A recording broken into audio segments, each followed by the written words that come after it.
जी अमूमन हम देखते हैं कि जब भी पेट्रोलियम मसनूआत की कीमतों में इजाफा होता है तो एकदम जो है किराए में इजाफा हो जाता है। इसके लिए अलावा अशिया खुर्दोनोश की जो चीज़ें हैं उनमें जो है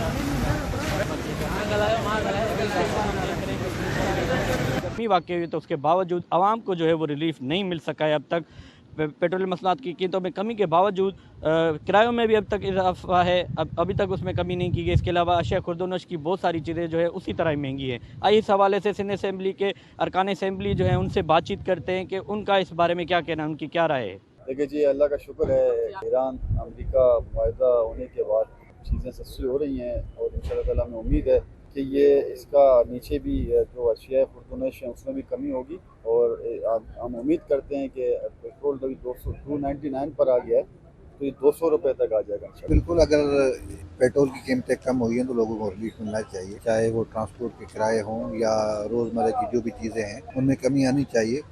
एक जैसे यहाँ पे दरमियान में कुछ मुआशी हालात ख़राब हुए थे हमारे ईरान और अपने अमेरिका की जंग की वजह से, तो अगर अभी वो कुछ चीज़ें सेटल हुई हैं, कुछ रेट पेट्रोल और डीजल के कम हुए तो लोगों को रिलीफ मिलना चाहिए। अच्छी बात है, अभी इंटरनेशनल लेवल पे भी पेट्रोल का रेट कम हुआ है तो इस हिसाब से काफ़ी कमी की उम्मीद है। ज़ाहिर है पेट्रोल डीजल कम होगा तो और चीज़ों पे भी वो असर पड़ेगा, चीज़ें सस्ती होगी इंशाल्लाह। देखिए यकीनन इसमें कोई शक नहीं कि महंगाई बहुत ज़्यादा है और इन हालात के अंदर सिंध गवर्नमेंट ने ये कोशिश की है कि कोई नया टैक्स ना लगाया जाए, लेकिन ये जो अमाउंट है सैलरी का 40 से 40 हज़ार रुपये, ये एक नॉर्मल घर के लिए 3 बच्चे और एक मियाँ बीवी के लिए घर चलाने में बड़े मुश्किलात हैं। लेकिन हम सबको इसमें कोशिश करनी है कि अपना खयात तो कम करें।